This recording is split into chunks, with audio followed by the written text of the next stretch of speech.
soir, je suis comme ça, puis comme ça, comme ça, comme ça, puis comme ça, comme ça, comme ça.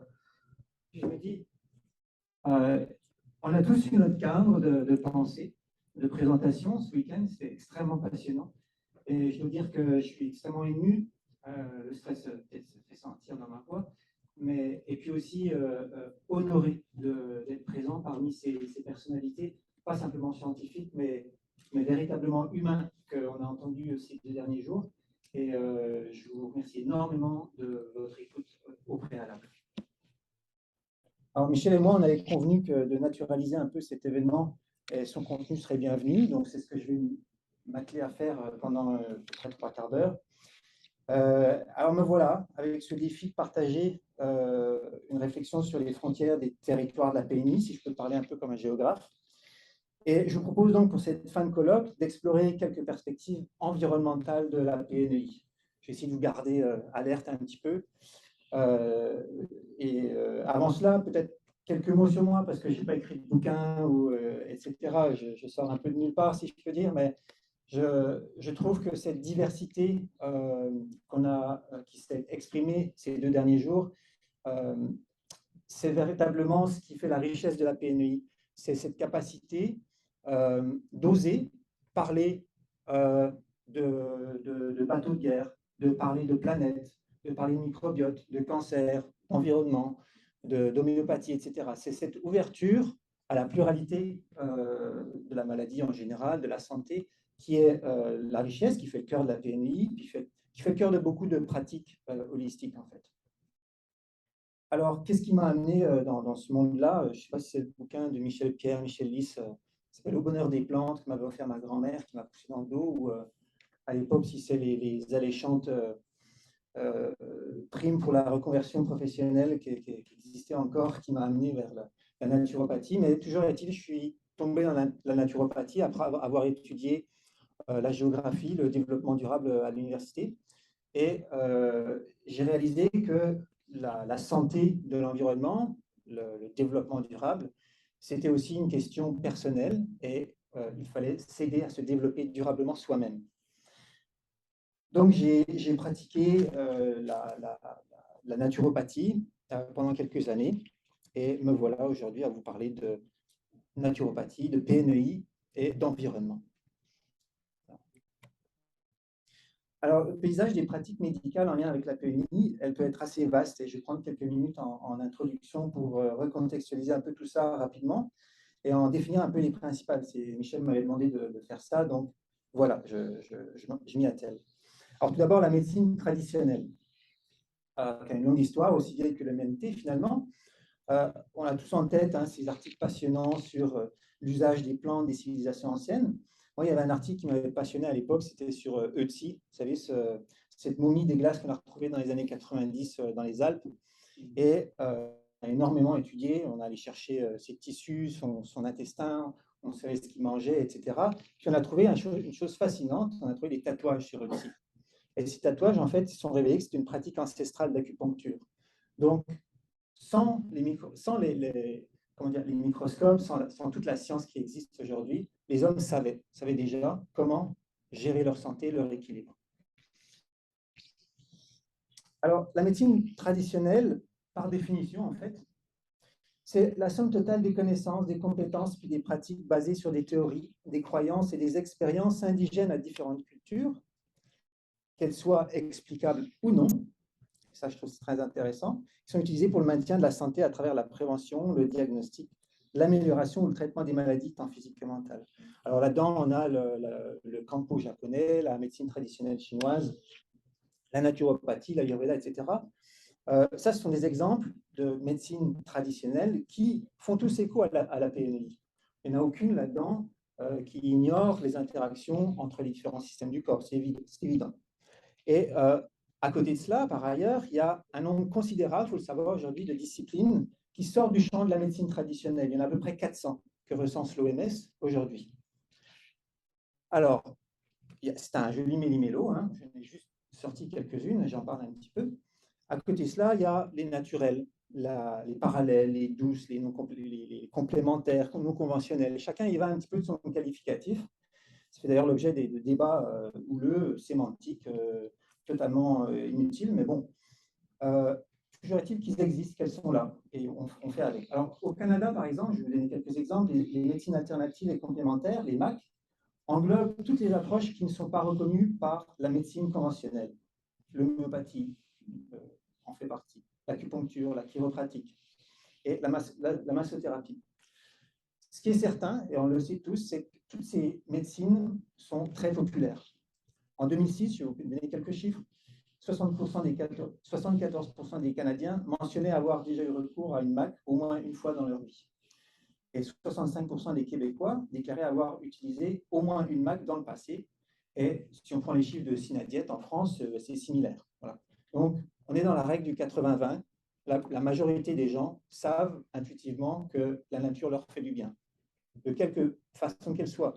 Massage, Ayurveda, plantes, vitamines, etc. La médecine fonctionnelle. Alors, c'est quoi cette affaire?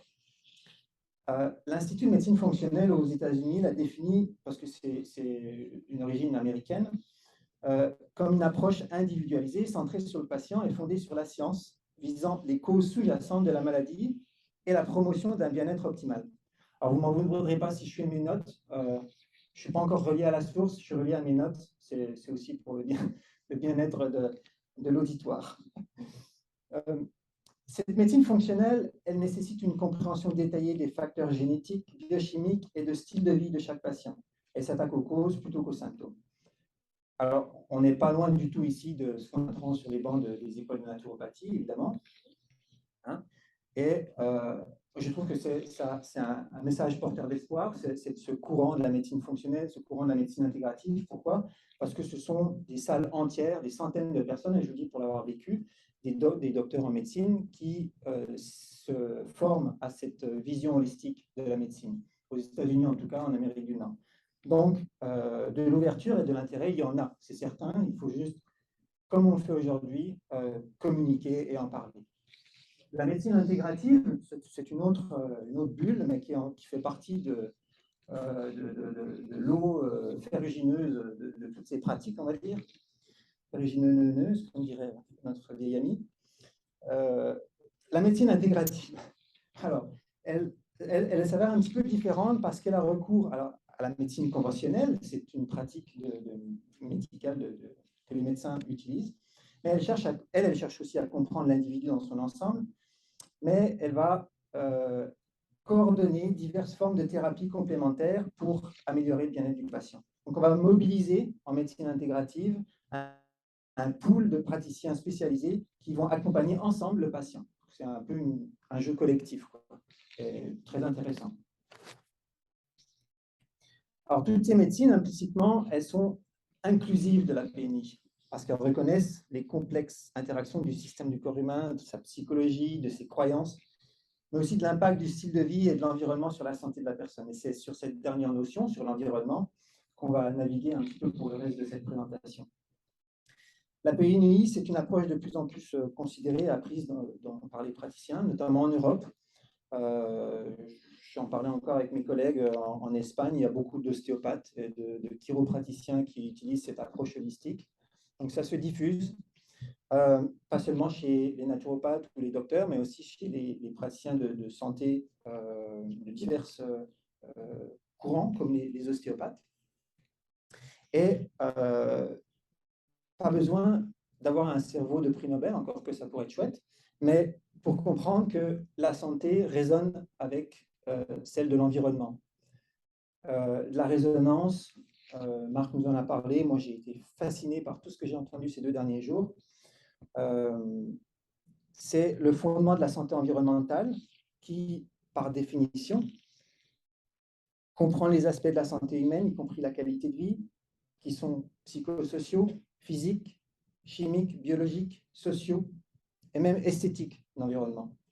En parlant d'esthétisme, ça me rappelle ce très baroque directeur des réserves naturelles de France avec qui j'ai travaillé un temps quand j'ai travaillé en environnement et qui m'a fait réaliser combien la beauté de la nature était finalement une composante essentielle de sa valeur, au même titre que tous ses autres bénéfices d'ailleurs. Aujourd'hui, on les appelle les services écosystémiques. D'accord? Alors pourquoi? Parce que cette valeur esthétique, cette résonance qui m'a fait penser Marc par rapport au beau, à l'esthétisme, ça nous touche tous. Cette beauté, elle touche l'individu, elle résonne dans des perceptions qui sont très subtiles, hein, et qui peuvent être en lien avec la relation de la personne à l'art, au sacré, à la source, diront d'autres. On peut donc légitimement dire que cette beauté, d'une certaine manière, va nourrir et soigner l'âme et la psyché de la personne. C'est des dimensions de l'être qui, on l'a vu ces 2 derniers jours, sont indissociables, ne peuvent pas être euh, expulsées, écartées, quand on considère la santé en général. C'est d'ailleurs un petit peu l'objet de l'art-thérapie. Hein. Alors, les bienfaits de la relation à la nature, on les a étudiés depuis longtemps. Pour illustrer ce propos, j'ai retenu une étude de 2017 qui était très pertinente sur les bienfaits de l'engagement à la beauté de la nature, spécifiquement. C'était une étude issue du programme 30 Days Wild de la fondation membre IUCN, The Wildlife Trust, qui est basée en Grande-Bretagne. Alors, ils ont pris des gens qui volontairement ont fait la démarche de s'exposer, d'être en contact avec la beauté de la nature à chaque jour pendant 1 mois. Et ils ont fait ensuite toute une batterie d'évaluations de santé. Et bon, mais c'était assez clair. Le sentiment de bonheur, de connexion à la nature, les comportements de conservation de l'environnement, la santé en général, à travers toute une batterie de tests, était significativement soutenue et augmentée. Donc, je ne vous apprends trop rien, mais voilà, la science a fait son travail et on l'observe. La beauté est inséparable dans les idées de province de la fraîcheur et de la santé, disait Georges Sand. Je pense que tout le monde ici est d'accord, hein, pour dire qu'on se sent en paix, on se sent heureux, puis on se sent finalement en santé, parce que quand on est équilibré, on se sent en paix, on se sent en santé, devant son jardin, par exemple, devant la beauté d'un coucher de soleil, devant le grand large, quand on est sur les côtes atlantiques, ou quand on est face, je ne sais pas, à la face nord du Cervin, quand on est alpiniste. Voilà. C'est une beauté qui nous touche et qui doit résonner, qui doit être inclus dans notre considération de l'équilibre et de la santé. Alors le sceptique me dira, bon, prouvez-moi que ces croyances, ces relations au beau et au macrocosme, comme on a pu même l'entendre de M. Meny, influent sur la santé. On va prendre l'exemple de la longévité. J'ai voulu faire une diapo là-dessus. C'est le thème d'un grand reportage qui date maintenant de quelques années. Peut-être vous avez lu ce bouquin qui s'appelle Blue Zone de Dan Buettner, du National Geographic. Alors ça, c'est une investigation en santé environnementale qui fait tout à fait écho à ce dont on a parlé ces derniers jours et puis à la médecine holistique. Elle fait ressortir, si vous voulez, certains facteurs communs des régions du monde où les gens vivent le plus longtemps et en santé. Et parmi les 5 éléments communs identifiés, vous aviez, pour la longévité, eh bien, on trouve indéniablement la dimension psychologique de l'être, à savoir la croyance. Alors, de quelque nature qu'elle soit, à la source, à Bouddha, au soleil, peu importe, il faut être croyant. La foi est quelque chose qui aide à vivre plus longtemps. Ce qui aide aussi, c'est l'ikigai. Alors ça, c'est un terme japonais qui désigne la sensation de plaisir et de bonheur qu'on a à se lever le matin. On a vu l'aspect hormonal de la chose tout à l'heure avec Christine, mais en termes de sensation, c'est cet ikigai qui est vraiment un moteur de longévité et de santé. Donc une dimension psychologique de la longévité qui n'est pas sans rappeler la première lettre de la PNI. Alors les autres facteurs bénéfiques à la longévité, qui sont communs à toutes ces régions du monde où vivent les super mamies, puis les super papis, si je peux dire comme ça, bien c'est le lien social. Ici encore, on devine l'importance du bien-être mental en relation avec l'environnement social.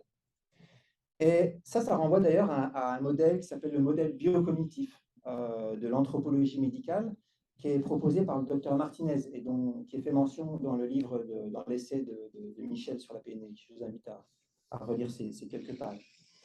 L'autre point, l'activité douce, je ne vous apprends rien, Aliou nous en a parlé en début de colloque, il faut se bouger, il faut être en mouvement pour se sentir vibrer, c'est une évidence.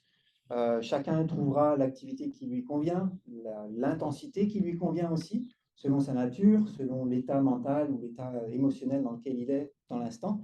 Mais c'est une chose évidente. Dans d'autres formations que je fais dans mon travail aussi, il y a un module sur la santé cardiovasculaire. L'exercice physique, il n'y a aucun médicament qui n'est aussi efficace que l'activité physique. Et c'est la même chose pour le régime méditerranéen. En termes de statistiques, il y a des méta-analyses qui ont fait la revue des études sur la médication cardiovasculaire et qui ont comparé ça avec le régime méditerranéen. Il n'y a rien qui égale en termes d'efficacité le régime méditerranéen et l'exercice. Le soleil aussi, c'est un autre des 5 facteurs qui est propre à la longévité. Donc là, on parle de la vitamine D, qui est pas une vitamine, c'est une hormone. Hein, on est dans l'endocrinologie de la PNI ici. Et puis, le dernier facteur, c'est les régimes à forte composante végétarienne. Je viens de vous parler du régime méditerranéen. Ça apporte tous ces oligo-éléments, tous ces vitamines, ces minéraux, ces phytonutriments qui sont indispensables au métabolisme du corps humain et aux fonctions biologiques optimales, qu'elles soient hormonales, nerveuses ou immunologiques. Hein, tout est relié, cite la PNI. C'est un régime aussi, ça me permet de faire un lien avec la prochaine diapo, qui apporte beaucoup de fibres. Ça, c'est des fibres, c'est fondamental, c'est très précieux pour le 3e mois, le 2e cerveau, la nouvelle empreinte digitale, vous l'aurez reconnu, hein, c'est le microbiote. Alors, j'étais vraiment ravi de voir qu'on commençait ce forum avec une présentation sur le microbiote parce que c'est crucial. Alors, je vais m'égarer volontairement hein, le temps d'une ou deux diapos sur les territoires de l'écologie intestinale, qui est éminemment pluriel, central en termes de santé parce que c'est une facette de l'homéostasie qui est régie par les processus de la PNI. Quand on soigne ses intestins, on soigne tout son corps. J'en veux pour preuve la science hein, du microbiote, qui est particulièrement effervescente depuis quelques années. Alors, quand on parle d'immunité, d'auto-immunité, de santé gastro-intestinale, de santé mentale, d'équilibre hormonal, de santé de la peau, de force cardiovasculaire, et puis qu'on s'amuse à faire un peu des recherches dans les moteurs de recherche Google Scholar et autres PubMed, eh ben, on se rend compte qu'il y a des études sur le microbiote qui sortent systématiquement pour toutes ces disciplines. J'ai pris, alors à titre d'exemple, j'ai pris la question de l'utilisation des probiotiques pendant la grossesse. Alors, ces probiotiques qui vont aider à réduire le risque de diabète gestationnel, par exemple, significativement. Ça traite aussi efficacement qu'un antibiotique, c'est montré, le risque de vaginose bactérienne. Pas seulement le risque, mais la vaginose bactérienne. La probabilité de maladie atopique chez le nouveau-né, classique, eczéma, asthme, etc. Tout ça, les probiotiques sont particulièrement efficaces. Autre exemple, en santé mentale, où les résultats cliniques sont significatifs aussi, en cas de dépression, d'anxiété, stress et fatigue chronique. Bref, beaucoup de maladies, même des maladies particulièrement lourdes, autisme et schizophrénie, l'usage des probiotiques et donc l'équilibre du microbiote est fondamental. Ça, c'est des maladies qui toutes montrent une dysbiose intestinale. C'est un des facteurs communs du tableau clinique. Je ne suis pas médecin, mais en tout cas, c'est ce qui est relaté dans la littérature. Alors, quand on parle de probiotiques, on parle du I de la PNI, donc de l'immunité. Alors, ces probiotiques, ce sont des adaptogènes de l'immunité. Qu'est-ce que je veux dire par là? C'est que, alors, revenons sur le terme adaptogène. Quand on fait un peu de phytothérapie, on parle de plantes adaptogènes. Donc, ce sont des plantes qui sont capables de moduler le cortisol, c'est-à-dire de rehausser ce cortisol quand on est bas dans les chaussettes, ou de calmer le pompon quand on est trop énervé. Les probiotiques, c'est un peu la même chose avec l'immunité. On s'est rendu compte qu'en cas d'infection, donc d'immunité, de réaction immunitaire aiguë, forte, les probiotiques vont aider à soutenir l'action immunitaire et donc à lutter contre l'infection. Et à l'inverse, à soutenir l'immunité quand elle est trop faible par rapport à une infection.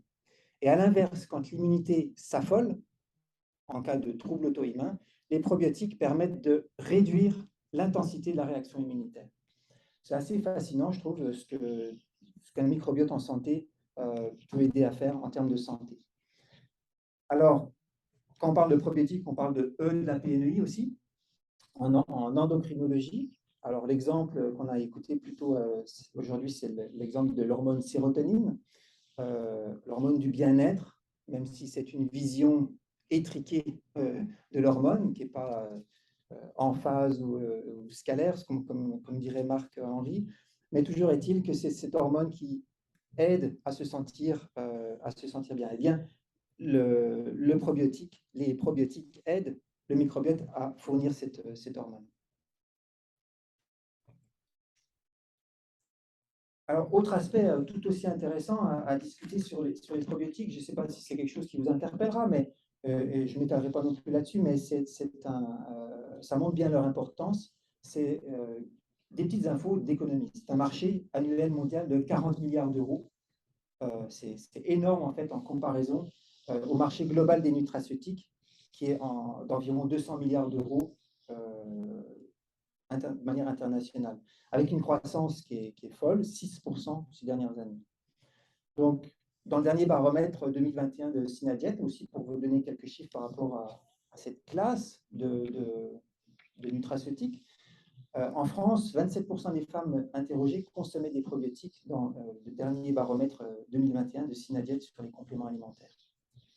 Voilà, c'était quelques petites informations qui vous montrent l'importance de l'intérêt et de l'usage de ces probiotiques.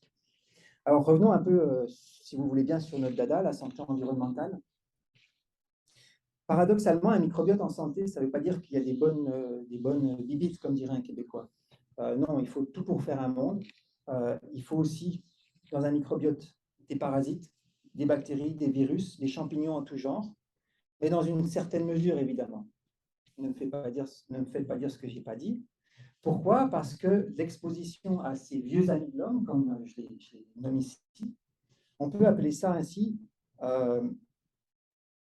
Pourquoi? Parce qu'ils aident à construire l'immunité. Il est prouvé, par exemple, que le déclin des helminthiases, donc des parasitoses dans les pays industrialisés, est inversement proportionnel à l'augmentation des incidences de troubles immunitaires et de maladies inflammatoires, type ulcère, sclérose en plaques et allergies. On a fait la corrélation entre la présence asymptomatique de parasites dans le microbiote intestinal et l'avènement de catégories de maladies qui sont très courantes. Alors les vers, comme tous les parasites intestinaux, eh bien, ils ont développé au cours de leur coévolution avec les humains des mécanismes qui vont leur permettre de manipuler le système immunitaire pour survivre. Par exemple, les helminthiases, les helminthes, ce sont ces petits vers-là. Eux, ils sécrètent des protéines qui vont bloquer l'action de lymphocytes très spécifiques, des lymphocytes Th2, qui sont aussi associés à des processus inflammatoires qui sont à l'origine de l'asthme et de l'allergie, par exemple. Donc, la présence dans l'intestin d'une charge parasitaire qui est tolérée par l'organisme, qui est asymptomatique, va au final le protéger de désordres inflammatoires et métaboliques. Ça va lui éviter de se mobiliser aussi contre différents allergènes comme les pollens, le gluten et d'autres allergisants. Et vous me voyez venir, je vais vous parler d'écologie, d'environnement. Cette exposition, elle est possible grâce à l'accès à la nature. On ne va pas trouver des parasites dans un appartement totalement aseptisé avec des lingettes à l'alcool. Donc, il est possible, grâce à l'accès à la nature, à des environnements qui sont non urbanisés, qui sont relativement authentiques, au pire, on va dire raisonnablement aménagés et peu aseptisés. Voilà. Être en contact avec la nature, je viens un petit peu au cœur du sujet, c'est un gage de force immunitaire. Notamment l'équilibre, la diversité du microbiote y contribue, comme on vient de le voir. Alors, pour développer un petit peu, je vais vous donner quelques exemples d'études vraiment intéressantes. Une étude, par exemple, qui a été menée en Russie. On a comparé l'eau potable dans des cantines. Je trouvais cet exemple intéressant parce qu'on parle de l'eau. Dans des cantines russes, comparé à des cantines qui utilisent une eau, disons, plus drastiquement traitée en Carélie du Nord, qui est le territoire adjacent.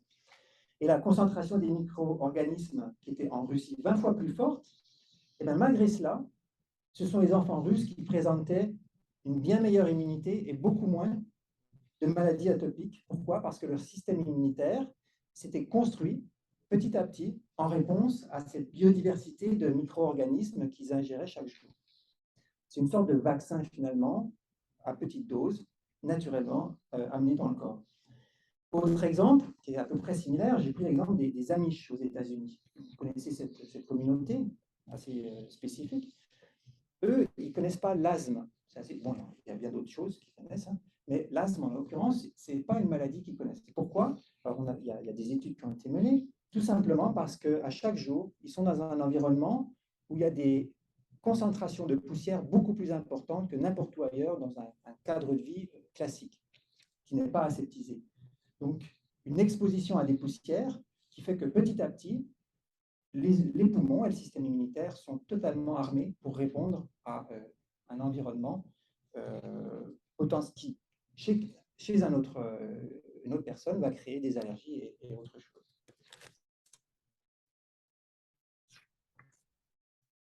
Donc voilà, ça, ce sont les hypothèses qui sont appelées les hypothèses hygiénistes, les hypothèses de la ferme encore, vous avez trouvé ça dans la littérature, l'hypothèse de la ferme, l'hypothèse de la biodiversité.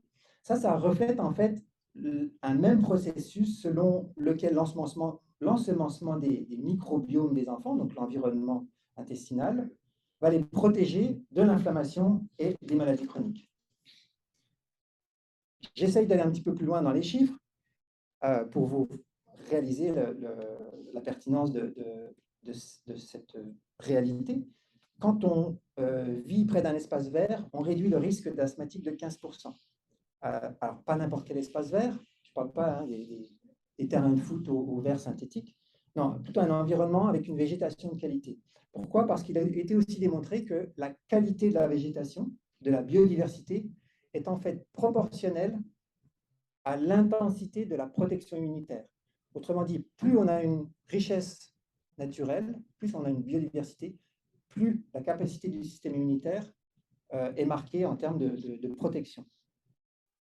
Alors, on a aussi montré que le fait de grandir dans un environnement naturel réduit le risque de leucémie aiguë lymphoblastique de 35%. Un autre exemple, le TDAH est largement diminué quand les enfants vivent dans un milieu rural où il y a une riche biodiversité. Bref, des études en santé environnementale, il y en a à l'appel. Ça, c'est des études néo-zélandaises, en l'occurrence, que j'ai tirées. Alors, c'est essentiel à la santé, cette nature. C'est d'ailleurs le titre d'une étude de 2015 intitulée « La régulation du système immunitaire grâce à la diversité de l'environnement naturel est un service écosystémique essentiel à la santé ». Alors, sortons un petit peu du I de la PNEI, de l'immunité dont on vient de parler, pour se diriger vers le P. Alors, à un moment donné, les évidences ne peuvent plus être raisonnablement ignorées. Et puis, il nous est permis un petit peu de cultiver de l'espoir devant des actions un peu de bon sens, comme celle-ci, comme cette action, que vous avez peut-être vu dans les gazettes ce printemps. Les médecins au Canada peuvent maintenant prescrire des bains de forêt aux personnes qui sont anxieuses et dépressives, donc avec un tableau clinique spécifique, grâce à un programme d'accès aux parcs nationaux. Alors, pour en arriver là, quand même, c'est que bon, la science, du moins pour la communauté médicale canadienne, était indéniable vis-à-vis des effets de la nature sur la santé, en l'occurrence la santé mentale. Alors, il faut en science pouvoir suivre des protocoles, pouvoir mesurer, reproduire des résultats, et ça, c'est bien légitime d'ailleurs. Ça a été fait, ça a été mesuré, on est tous d'accord. Les petits oiseaux, eh bien, ils aident à calmer le pompon, l'hormone du stress, hein, du cortisol, ça a été mesuré, donc ça aide à trouver un bon équilibre endocrinien et donc immunitaire.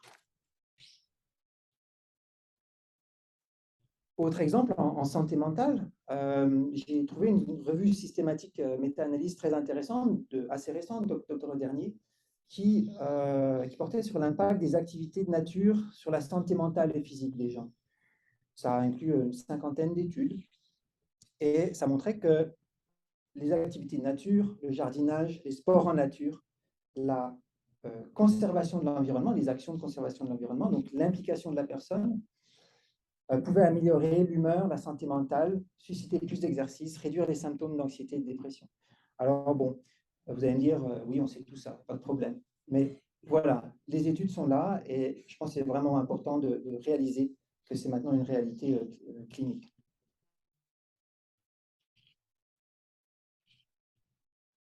Alors, Bon, ça peut aller vite. Il y a même des études qui ont montré que simplement entre 2 mois, à peu près 2 mois d'activité, entre 20 minutes et 1 heure par jour, ça suffisait à apporter ces résultats.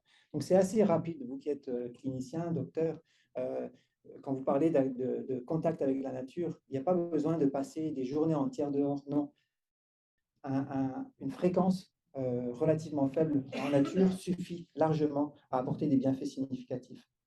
Alors, bon, quasiment gratuit, sans marge de profit, avec des bénéfices significatifs. Hein. On est dans un tableau vente marketing un peu inverse de celui de Big Pharma. Donc, il faut prescrire la nature. Donc, pas de nature, pas de santé. Et pour jouir de cette nature, il faut la préserver.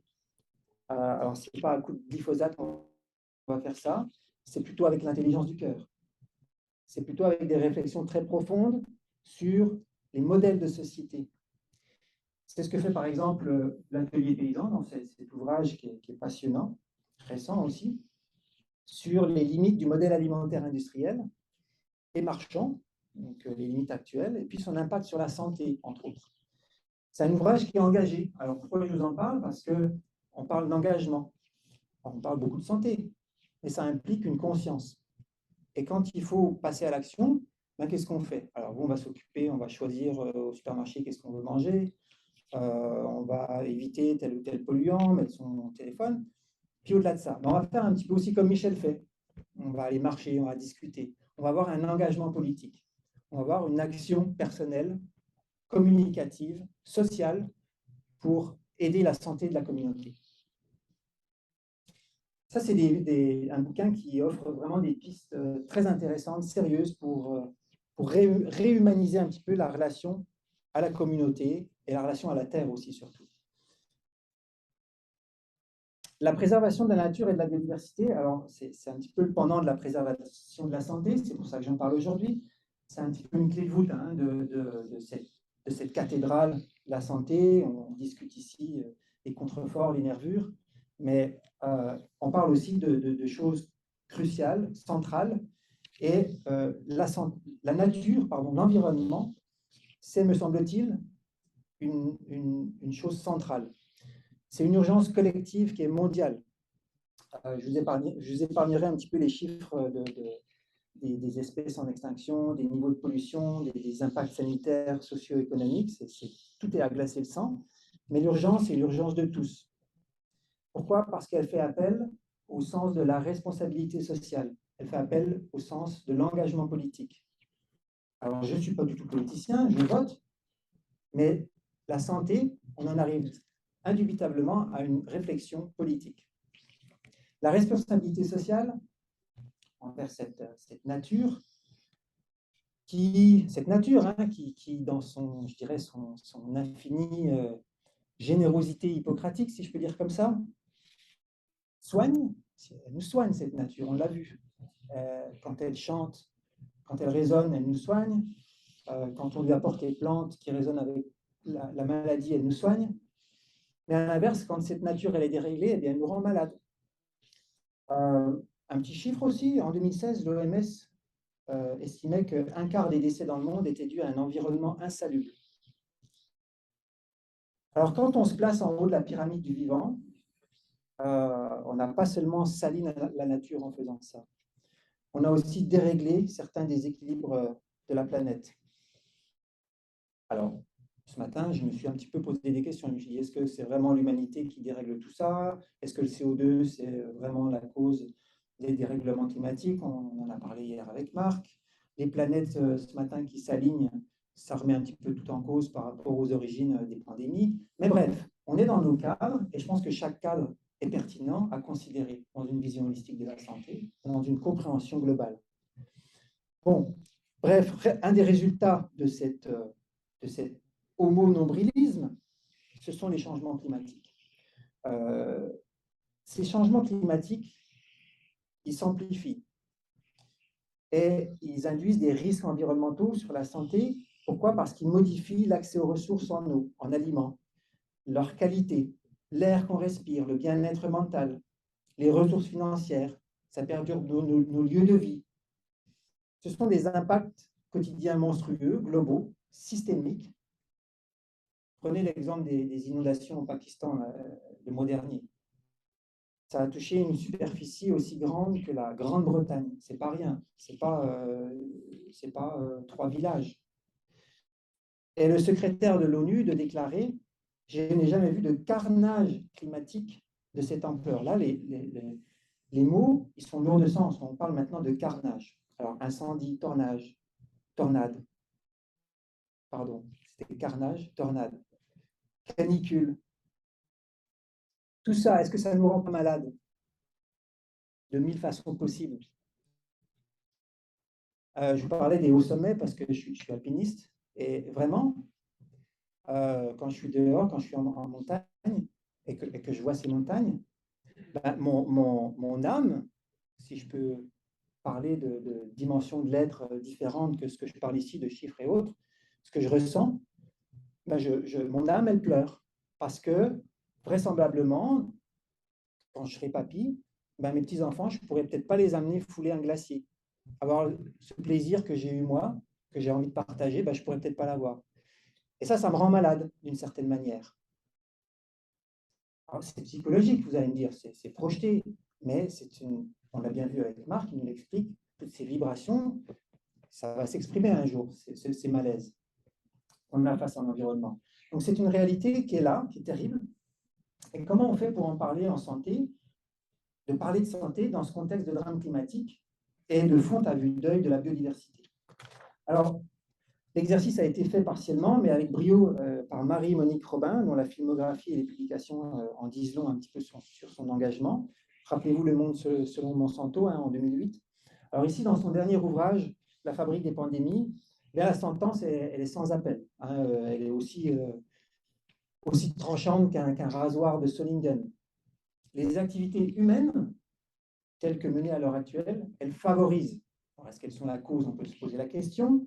C'est légitime, mais elles favorisent l'émergence des maladies chroniques et infectieuses. Et un des premiers facteurs d'émergence des maladies infectieuses, sur lequel un certain nombre de chercheurs s'accordent, alors on pourrait parler des planètes, c'était passionnant ce matin, mais c'est aussi la déforestation, ces arbres qu'on coupe. Et j'ai adoré la diapositive que tu as mis, Michel, en introduction de ce forum, sur l'arbre. L'arbre, c'est la vie. Alors, moi, j'ai mon prof de bio au collège disait l'eau, c'est la vie. Effectivement, on a beaucoup parlé d'eau, mais c'est aussi l'arbre, la vie. En l'occurrence, ici, quand on enlève les arbres, quand on déforeste, eh ben, on arrive à des points de rupture en environnement. On appelle ça des points de rupture qui sont irréversibles par rapport aux écosystèmes, par rapport au fonctionnement des écosystèmes. Puis ça amène des réactions en chaîne qui sont impactantes, au final, à quoi? À la santé de l'homme, tout simplement. Donc la biodiversité, c'est véritablement fondamental pour la sécurité des populations. Elle permet, entre autres, ce qu'on appelle un effet dilution. C'est très bien expliqué dans cet ouvrage, qui va tamponner l'émergence et la propagation des maladies. Deux auteurs français, puisqu'on a un petit peu de cocorico, Jean-François Guégan, qui est directeur de recherche à l'IRD, et Serge Morand. Ça, c'est un peu des pionniers français de l'écologie de la santé. Ils sont appelés dans le monde anglo-saxon des disease ecologists. C'est passionnant, vraiment, je vous invite à découvrir leurs travaux. Alors voilà, notre immunité, elle est en fin de compte malmenée par tous ces arbres arrachés, par cette biodiversité déstructurée.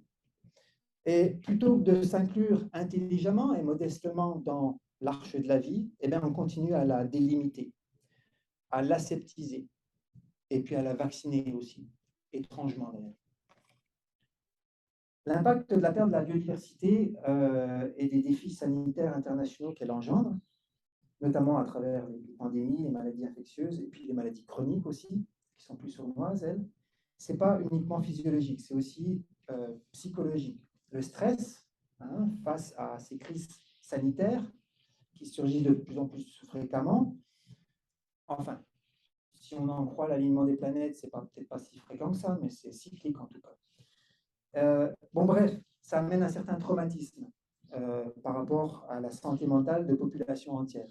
Alors ici, vous voyez, augmentation de 27,6% de troubles dépressifs majeurs dans le monde, augmentation de 25,6% de troubles anxieux majeurs, Donc là, on n'est pas en analyse statistique, on est loin des résultats significatifs. On est vraiment sur des coups de massue.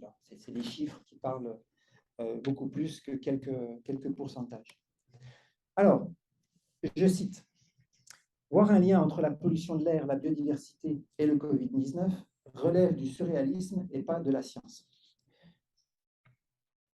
Est-ce que vous avez lu ça dans la presse il y a quelques temps, peut-être? Espérons que, en tout cas, ces pensées aux allures un peu négationnistes d'un ancien ministre, pour ne pas le nommer, et philosophe de surcroît, aient évolué. Parce qu'aujourd'hui, c'est indéniable que la destruction des écosystèmes par l'urbanisation, par la déforestation, on vient d'en parler, ça c'est fondamental. J'insiste là-dessus, c'est la déforestation qui est vraiment un des cœurs du problème, qui amène à l'agriculture intensive, qui amène à la globalisation du marché, et bien, menace directement cette santé planétaire. La santé planétaire, ça c'est une notion qui a été développée par une vingtaine de chercheurs dans un rapport de 2015 qui est intitulé « Préserver la santé humaine à l'époque de l'Anthropocène ». Alors, la santé planétaire, c'est assez simple, hein, d'ailleurs, c'est défini simplement comme la santé de la civilisation humaine et des systèmes naturels dont elle dépend. J'insiste, dont elle dépend. On n'est pas des êtres hors nature, même si on habite beaucoup dans des appartements et autres, on est des êtres naturels avant tout. Alors, on ne peut donc pas raisonner en santé holistique, en l'occurrence dans le cas de la PNEI, sans considérer ni prendre soin de la nature dont on dépend. Une nature en crise, hein, comme on vient de le voir. Une nature qui, pourtant, nous a offert la vie à tous, qui nous a offert l'expérience de la vie. Et ce n'est pas rien. Alors, après les constats, aussi terribles soient-ils, hein, soyons lucides, il n'y a pas d'autre choix que de l'action. Michel en est l'exemple vivant, et d'ailleurs beaucoup d'entre vous, par tous les efforts que vous faites, d'être hors cadre, entre guillemets. En l'occurrence, je parle ici de mon dada, mais ça peut être toute autre chose qui appartient à chacun et qui est tout aussi légitime. Là, en l'occurrence, on parle de l'action climatique, qui est bonne pour la santé. Pourquoi? Parce qu'on diminue la pollution atmosphérique, par exemple, qui représente 40 000 décès annuels dus aux particules fines en France, chaque année. L'action climatique, c'est bon pour la santé parce qu'on privilégie un régime alimentaire qui fait la part belle aux fruits et légumes et qui réduit l'élevage et donc la déforestation au final. L'action climatique, c'est bon pour la santé parce qu'on prend toute la mesure du rôle crucial de cette biodiversité. L'action climatique, c'est bon pour la santé parce qu'on diminue aussi les niveaux de stress de la population mondiale. On vient de voir les effets sur le stress. Et ça réduit les catastrophes météorologiques, la pauvreté, la pollution. Puis, quand on s'implique, on voit que ça marche. Et ça, j'insiste parce que c'est cette note d'espoir qui me rend positif. Puis, ça fonctionne. Je vous donne un exemple. Les politiques de gestion durable de l'Union européenne dans les eaux de l'Atlantique et Baltique entre 2007 et 2014, on a réduit ce pourcentage de poissons surexploités de 94% à 41% en à peine 7 ans. Donc, je veux dire, je vous donne un exemple ici. Alors, il y a toujours des contre-exemples. Là, je vous parle un petit peu de politique environnementale, ça sort du cadre de la santé, mais tout ça pour dire que quand on veut et quand on a des actions collectives, quand le village africain se regroupe et puis qu'il agit ensemble, eh bien, ça fonctionne, ça marche.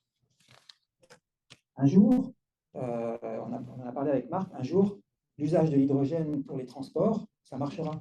Il faut juste que, globalement, la technologie, les politiques s'organisent pour aller dans ce sens-là. Alors, l'action climatique, c'est l'affaire de tous, dès lors qu'on pense à notre santé. D'ailleurs, ça peut être hyper rentable. Hein, quand on étudie en écologie, on parle souvent de ça. Ça a un méchant bon taux de rendement quand on a de l'action climatique. C'est le genre de pourcentage qu'on aimerait bien avoir sur son livret A, d'ailleurs. Hein, tu vois, à l'échelle, je vais vous donner des chiffres. À l'échelle internationale, ça représente des trillions de dollars chaque année. D'accord? Des trillions de dollars. Donc, on est vraiment loin. Ça nous coûte maintenant beaucoup plus cher d'être dans l'inaction que dans l'action. Alors ça, bon, n'importe quel environnementaliste ou écologiste le sait. Mais il faut porter ce message, il faut le conscientiser et il faut que ce soit un message qui est devenu politique. Sans quoi, il n'y aura pas d'effet. Alors, à ce sujet aussi, une petite note en passant, parce que je trouve que c'est très important. Et je voulais le mentionner dans cet exposé. L'action climatique, ça va de pair avec l'action sociale, dont l'urgence planétaire et la lutte contre la pauvreté.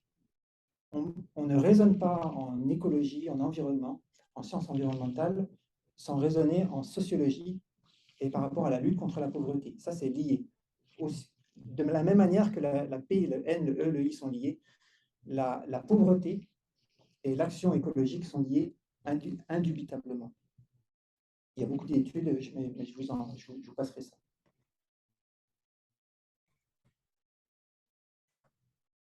Là, je vous ai mis quelques chiffres issus du Lancet Countdown, mais je vais passer assez vite parce que le temps file. Voilà, tout simplement, c'est quelques chiffres de vie sauvée si on se bougeait un petit peu plus, si les politiques aidaient pour la qualité de l'air, l'alimentation et l'activité physique. Donc, on a des outils, en l'occurrence des outils de politique environnementale. Alors, je me suis un petit peu inspiré pour ces derniers contenus des présentations de Claudel Pétrin-Desrosiers, qui est médecin québécoise, qui est très engagée pour l'action climatique et qui est parmi les femmes les plus influentes au Canada. Elle a d'ailleurs, dans le passé, négocié avec succès d'ailleurs l'intégration de la santé dans l'accord de Paris sur le climat. Et une des choses qui est très intéressante dans son discours, quand elle parle de tout ça, c'est des résultats de sociologie, justement, qui démontrent que les professionnels de santé, que vous êtes pour certains, beaucoup, eh bien, ils vont mieux réussir que n'importe qui d'autre, que ce soit des politiques, des économistes ou même des environnementalistes, en tant que messagers de confiance, je reprends ces mots, pour générer un degré d'action qui est plus fort, un degré d'action climatique qui est plus fort, une volonté d'agir plus forte, même chez des gens qui ne se sentent pas concernés. Autrement dit, vous qui êtes médecin, vous qui êtes naturopathe, ostéopathe, quand vous parlez d'environnement, vous allez être, a priori, en résonance beaucoup plus importante avec la psyché de la personne à qui vous parlez. Et vous allez avoir un effet sur ses comportements envers la nature qui va être beaucoup plus important. Alors pourquoi? Peut-être parce qu'on attribue peut-être une confiance plus sensuelle aux médecins, ou je ne sais pas, mais toujours est-il que ce sont des résultats en sociologie que j'ai trouvé vraiment très intéressants. C'est un site à l'action, c'est un site à la communication.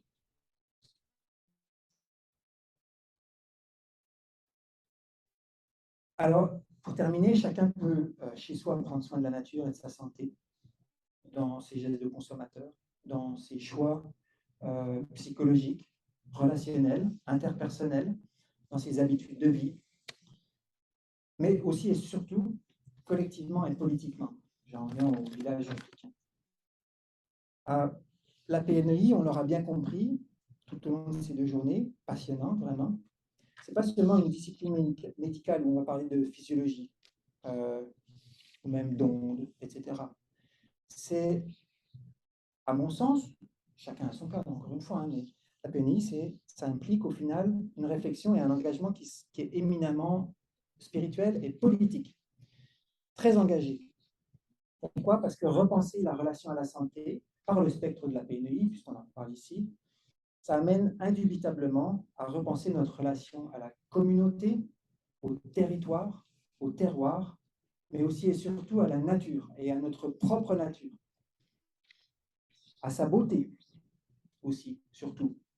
On est tous beaux, hein, c'est magnifique l'expérience de la vie. Je ne sais pas ce que vous en pensez, moi, mais cette expérience qu'on vit là, c'est magnifique. Et puis, ça fait réaliser aussi le potentiel thérapeutique qui est en lien à la nature. Alors, pour terminer, la PNI, pour moi, c'est sûr, c'est un tremplin pour l'engagement individuel et collectif vers une meilleure santé planétaire. Et je vous remercie pour votre attention.